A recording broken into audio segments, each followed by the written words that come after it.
கர்த்தருடைய பரிசுத்த நாமத்துக்கு மகிமை உண்டாகட்டும்.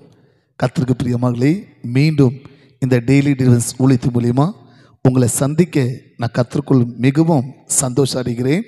இந்த நாளில் கூட உங்கள் விடுதலைக்காக ஜெபிக்கிறதுக்கு முன்பாக பரிசுத்த வேதாகத்திலேருந்து ஒரு வார்த்தையை வாசித்து உங்கள் விடுதலைக்காக நான் ஜெபிக்க விரும்புகிறேன். ரோமர் எழுத சுவிசேஷம் பத்திரிகை 10ஆம் அதிகாரம் 11ஆம் வசனம். ரோமர் சாப்டர் 10:11. ரோமர் எழுத சுவிசேஷ பத்திரிகை 10ஆம் அதிகாரம் 11ஆம் வசனம். இயேசுவை விசுவாசிக்கிற எவனும் வெட்கப்பட்டு போவதில்லை. ஆமென்.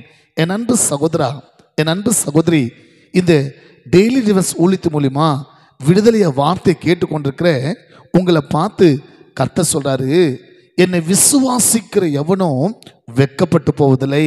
என் அன்பு சகோதரா, என் அன்பு சகோதரி, ஒரு வேலையை நம்பி, பிஸ்னஸை நம்பி, உங்கள் நண்பரை நம்பி, அல்லது உங்கள் சொந்த பந்தை நம்பி, அல்லது நீங்கள் டாக்டர் நம்பி கூட வெட்கப்பட்டு போயிருக்கலாம்.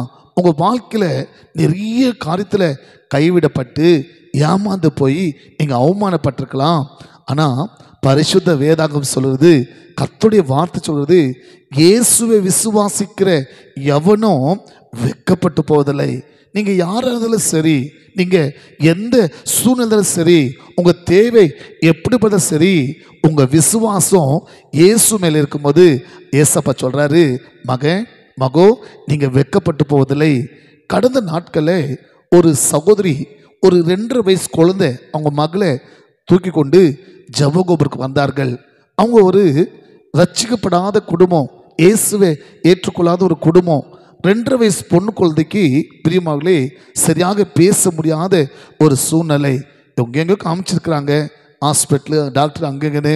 ஆனால் அது சரியாக காரியங்கள் வாய்க்கவில்லை.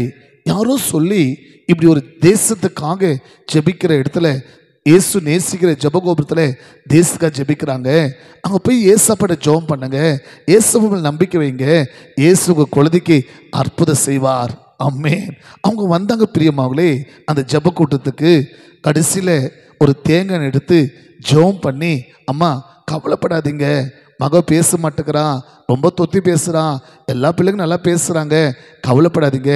இந்த ஜெபனியை விசுவாசமாக ஏசப்பா ரத்தம்னு சொல்லி ஒரு 7 நாள் உங்கள் மகளோட வாயில் கொஞ்சம் பூசி விடுங்க, நீங்கள் சாட்சி சொல்கிறேன்னு வேண்டிக் கொள்ளுங்க.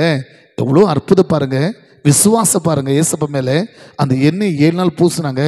போன வாரம் ஜெப கூட்டத்தில் அந்த தாய் வந்து சாட்சினாங்க, இங்கே வந்து ஜெபிஷின்னு போய் 7 நாள் என் பொண்ணுக்கு அந்த ஜெபனை பூசினேன், இப்போ என் மக அழகாக பேசுகிறா, ஆச்சரியமாக இருக்குது, எங்களுக்கு ஆச்சரியமாக இருக்குது. பார்த்திய பிரியமார்களே, டாக்டர்கிட்ட போய் ஆகாத காரியம், மனுஷன்கிட்ட போய் ஆகாத காரியம், இயேசு மேல் நம்பிக்கை வைக்கும்போது யாராக இருந்தாலும் ஏசப்பா வெட்கப்பட விடவே மாட்டாங்க.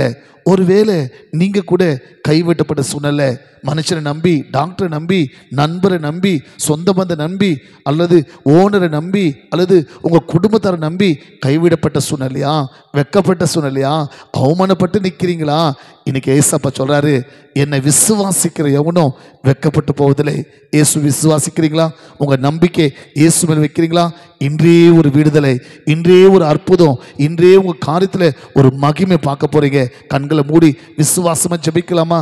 பரலோகத்தின் பிதாவே, எங்கள் ஆண்டவராக இயேசுவே, எங்களுக்குள்ள வாசமாக இருக்கிற பரிசுத்த ஆவியானவரே, இதோ உங்களோட வார்த்தையை இந்த டெய்லி ஊழியத்து மூலிமா கேட்டு உங்கள் மேலே யாரெல்லாம் விசுவாசிக்கிறாங்களோ, இப்பொழுது இயேசுவின் நாமத்தில் அவங்க வாழ்க்கையில் இருக்கிற அவமானங்கள், நிந்தைகள், பரியாசங்கள், கேலிகளை நீக்கி அவங்க வாழ்க்கையில் ஒரு அற்புதம் நடப்பதாக, இயேசுவின் நாமத்தில் ஒரு விடுதலை உண்டாவதாக, இயேசுவின் நாமத்தில் உங்கள் நாம மகிமைக்காக அவங்க காரியங்கள் வாய்ப்பதாகப்பா. நீங்கள் அப்படி அற்புதம் செய்து விட்டதுக்காக ஸ்தோத்திரம், ஆசீர்வதிக்கிறோம் நல்ல பிதாவே. ஆமென். God bless you.